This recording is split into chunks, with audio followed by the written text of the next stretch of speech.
Welcome to this explainer. Okay, let's dive right in, because today we're tracing an absolutely fascinating 100-year journey. We're going to look at how a desperate race against time by a World War II codebreaker didn't just change the outcome of a global war, but actually sparked the artificial intelligence revolution we're all witnessing right now. You know, we hear about AI literally every single day. But to truly understand where it's going, we have to understand exactly how it began, and specifically, how the famous Turing test was born. So picture this. The year is 1939. The world is on the absolute brink of technological warfare, and the Allied forces are facing down the Enigma. This was an unbreakable encryption machine used by the Axis powers, and traditional code breaking, completely obsolete. Enter Alan Turing. He's this visionary mathematician who imagined a totally new kind of machine. His creation was, essentially, the very first computer. And yes, it cracked the Enigma. But Turing's real legacy is this chillingly accurate prediction. He famously stated, "I am convinced that machines can and will think."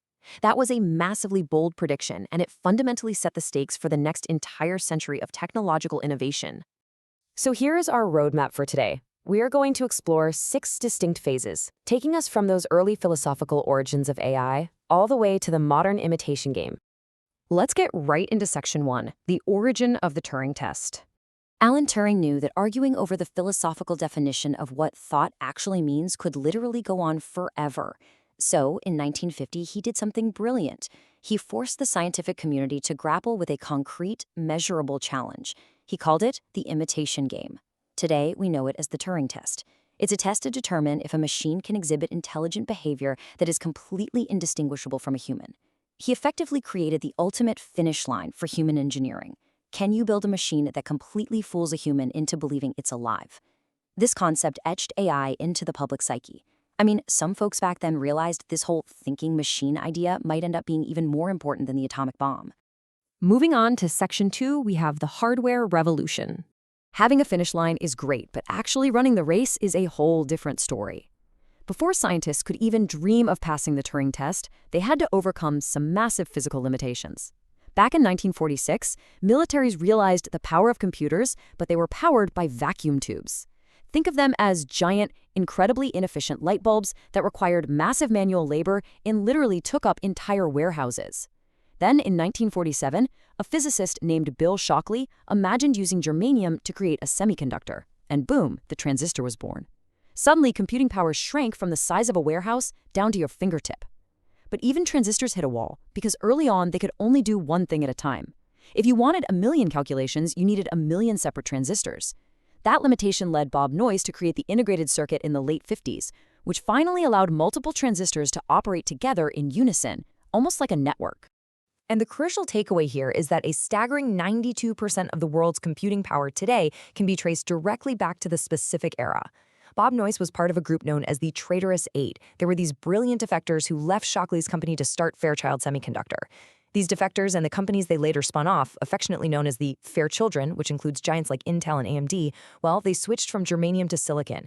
They developed a durable manufacturing method called the planar process, making transistors highly reliable and massively scalable. That brings us to Section 3, the illusion of thought. So, with more compact, reliable hardware finally in place, and computer science degrees popping up at top universities, engineers began making the very first rudimentary attempts to actually play Turing's imitation game. In the 1950s, a 23-year-old PhD candidate named Marvin Minsky went with a hardware approach. He literally tried to physically hardwire a brain, building the first neural network using wires and exactly 6 vacuum tubes to mimic human synapses. It's pretty funny to think about that now, considering today's AI uses billions of transistors. Meanwhile, on the software side, by 1966, an MIT scientist named Joseph Weizenbaum created ELIZA, the world's very first chatbot. Now, ELIZA didn't actually think, it just used pattern matching and substitution to simulate a conversation. But the crazy part? It worked. It gave users a highly compelling illusion of human understanding, which proved that software, not just hardware, might be the real key to passing the Turing test. Next up is Section 4, the blueprint for intelligence.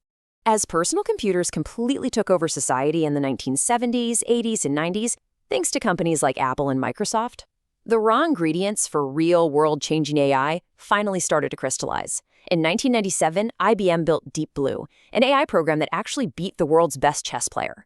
And this established the exact blueprint for future AI. If you want to build something super intelligent, you need three things combined.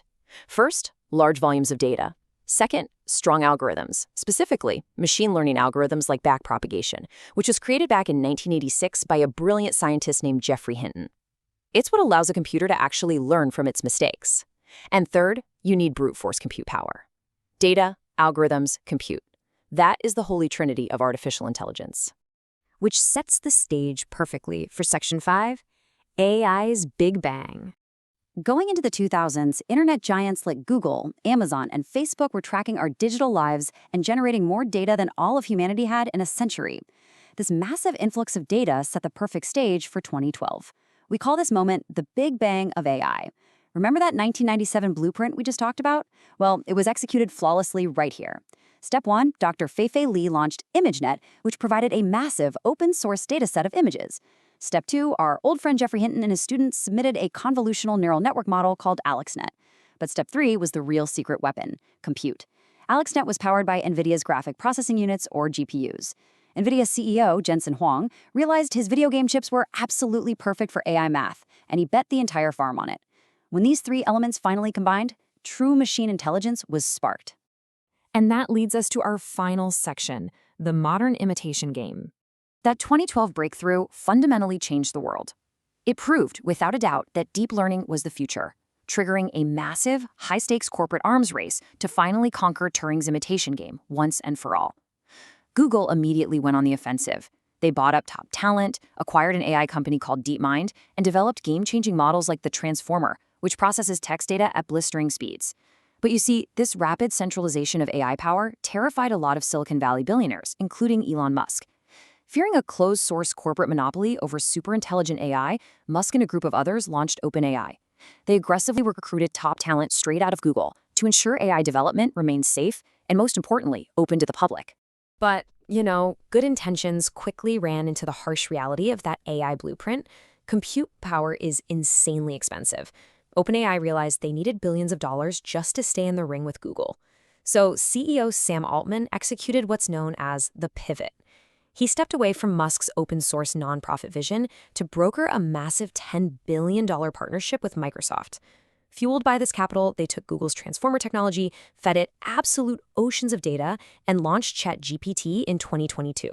It was essentially a modern, hyper-advanced version of ELIZA, and the impact was immediate. It became the fastest-growing app in history, hitting 100 million users in record time. What you really need to take away from all this is the sheer mind-boggling scale of the modern AI industry. Thanks to this arms race, over $40 billion a year is being poured into AI startups right now. Nvidia, the company that pivoted from gaming chips to AI compute, is now a top 3 global company powering 92% of the world's AI. And OpenAI, they're reportedly looking for a staggering $7 trillion for future development. $7 trillion. Let that sink in. It's honestly incredible to think about where we started. We've gone from Alan Turing desperately building the first computer to crack the Enigma code in 1939, to warehouse-sized vacuum tubes, to tiny silicon chips, and finally to generative chatbots that can mimic human thought almost perfectly. Which leaves us with one incredibly provocative question to ponder as we wrap up this explainer. Look at the AI sitting on your phone or your computer right now. Has Alan Turing's imitation game finally been beaten?